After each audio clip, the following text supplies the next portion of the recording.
Oke, lanjut lagi. Sekarang kita ngebahas soal tentang Kp, masih kesetimbangan kimia tapi berdasarkan tekanan.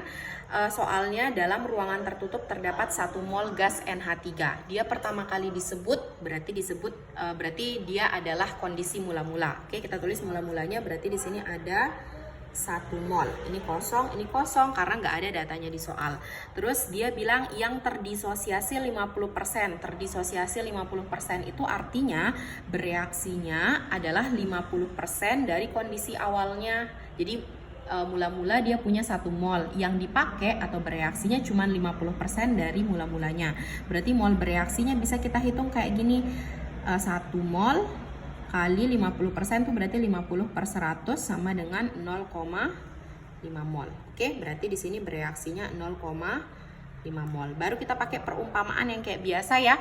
Anggap koefisien itu adalah orang, kemudian anggap mol itu adalah jatahnya setiap orang.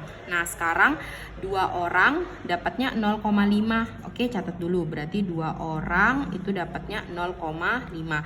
Berarti kalau 1 orang dapatnya 0,25. Oke, itu logikanya. Di sini kan orangnya 1, berarti dapatnya 0,25 mol. Di sini kan orangnya 3. Kalau orangnya 3, berarti kan 0,25 kali 3 sama dengan 0,75 mol. Oke, berarti di sini sisa 0,5 mol, di sini 0,25 mol, di sini 0,75 mol. Nah, sekarang kalau kita menghitung Kp, rumusnya Kp itu sama aja kayak Kc, cuman data yang kita masukin itu adalah data tekanan. Ini disebut sebagai produk. Produk itu selalu sebelah kanan ya. Ini disebut sebagai reaktan. Reaktan selalu di sebelah kiri. Produk dibagi reaktan dipangkatkan sama koefisien masing-masing. Berarti N2 pangkat 1 karena koefisiennya N21, H2 pangkat 3 karena koefisiennya H23, NH3 pangkat 2 karena koefisiennya NH3 2.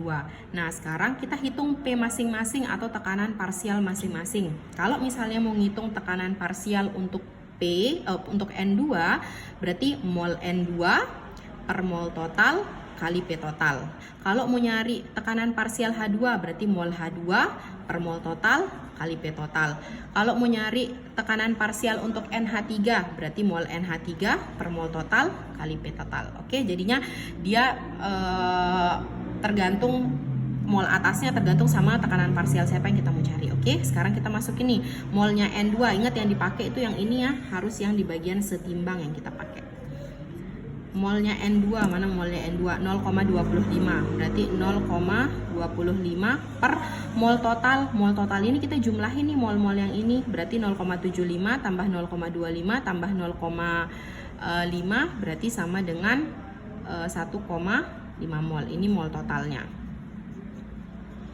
Berarti sekarang kita hitung ya, 0,25 mol totalnya 1,5, P totalnya, ini tekanan totalnya.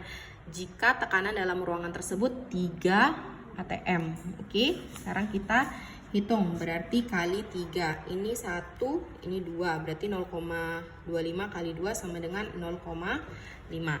Karena dia pilihan jawabannya itu adalah dalam bentuk pecahan, berarti yang ini juga kita ngitungnya pecahan, jangan dibikin desimal. Oke, biar langsung ketemu.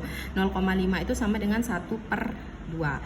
Sekarang mol H2, mana mol H2? 0,75, berarti sama dengan 0,75 per 1,5 kali 3. Ini 1, ini 2, berarti jadinya 1,5. 1,5 bentuk pecahannya itu adalah 3/2.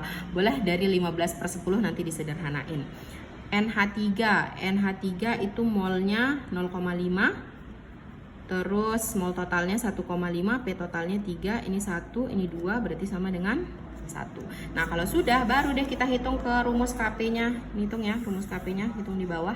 Berarti sekarang jadinya Kp sama dengan N2 pangkat PN2 pangkat 1, berarti 1/2 pangkat 1 kali H2-nya 3/2, 3/2 pangkat 3 per NH3-nya 1 ya, per 1 pangkat 2. Berarti sama dengan 1/2 kali 3 pangkat 3, 27. Oke, bukan 9. 27 per 2 pangkat 3, 8. Berarti sama dengan 27 per 2 kali 8, 16. Ketemu jawabannya 27 per 16. Ini ada di option E.